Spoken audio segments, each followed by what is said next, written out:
Hi అండి. Welcome to Razia's kitchen. ఈరోజు నేను మీకోసం మరొక డైట్ రెసిపీని తీసుకొచ్చాను. ఇది గోధుమ రవ్వతో మనం హెల్తీగా ఎంతో టేస్టీగా ఉండేటువంటి కిచిడిని ఎలా తయారు చేయాలో చూపిస్తాను. ముందుగా గ్యాస్ మీద ఒక కుక్కర్ పెట్టుకోవాలండి. దాంట్లో 2-3 టేబుల్ స్పూన్ల వరకు ఆయిల్ యాడ్ చేసుకోవాలి. ఆయిల్ కానీ గీ కానీ మీ ఇష్టం ఏదైనా యాడ్ చేసుకోవచ్చు. దాంట్లోనే ఒక టేబుల్ స్పూను ఆవాలు, జీలకర్ర, శనగపప్పు, మినప్పప్పు యాడ్ చేసుకొని ఫ్రై చేసుకోవాలి. దాంట్లోనే ఒక రెమ్మ కరివేపాకు వేసుకొని ఫ్రై చేసుకోవాలి.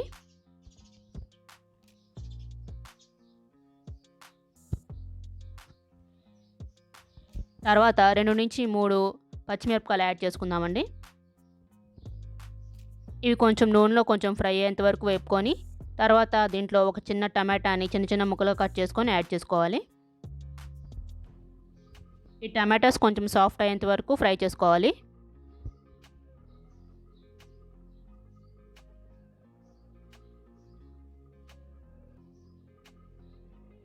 చూసారు కదా, ఇవి ఫ్రై అయిపోయాయి. దీంట్లోనే మనం ఒక క్యారెట్, ఒక బంగాళదుంపని యాడ్ చేసుకుందాం. నేను ఒక పెద్ద క్యారెట్, ఒక పెద్దగా ఉండేటువంటి బంగాళదుంపని తీసుకొని చిన్న చిన్న ముక్కలు కట్ చేసుకొని యాడ్ చేసుకుంటున్నాను. దీంట్లోనే ఒక టేబుల్ స్పూన్ వరకు సాల్ట్ని యాడ్ చేసుకుందాం. దీన్ని బాగా మిక్స్ చేసుకుందాం. ఒక 5 మినిట్స్ వరకు ఫ్రై చేసుకోవాలండి. తర్వాత ఒక 1/2 కప్పు పెసరపప్పు, మూంగ్ దాల్ అని కూడా అంటారు, ఈ 1/2 కప్ పెసరపప్పుని యాడ్ చేసుకుందాం. ఈ పెసరపప్పుని బాగా శుభ్రంగా కడుక్కొని యాడ్ చేసుకుందాం. దీన్ని నానపెట్టిన అవసరం లేదండి, డైరెక్ట్గా యాడ్ చేసుకోవచ్చు. ఇలా యాడ్ చేసుకున్న తర్వాత ఒకసారి మొత్తం మిక్స్ చేసుకుందాం.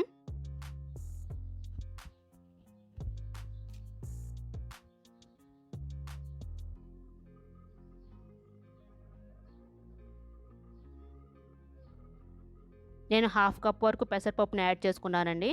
నేనేం నానపెట్టుకోలేదు, డైరెక్ట్గా యాడ్ చేసేసాను. ఇలా ఒక 2 నిమిషాల పాటు అలా ఫ్రై చేసుకుందాము.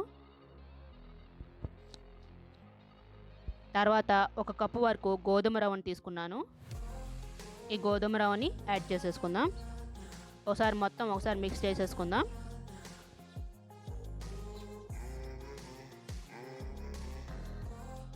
తర్వాత 3 కప్పుల వరకు వాటర్ యాడ్ చేసుకోవాలండి. అంటే ఒక కప్పు గోధుమ రవ్వ, 1/2 కప్పు పెసరపప్పు యాడ్ చేసుకున్నాం కదా, 3 కప్పుల వరకు వాటర్ పడుతుంది.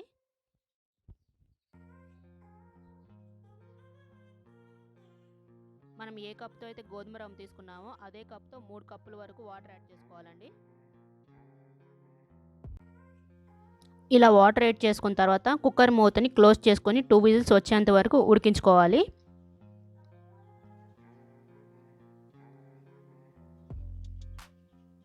టూ విజిల్స్ వచ్చిన తర్వాత ఈ ప్రెషర్ అంతా పూర్తిగా పోనివ్వాలండి. తర్వాత కుక్కర్ మూతని ఓపెన్ చేసుకొని చూద్దాం.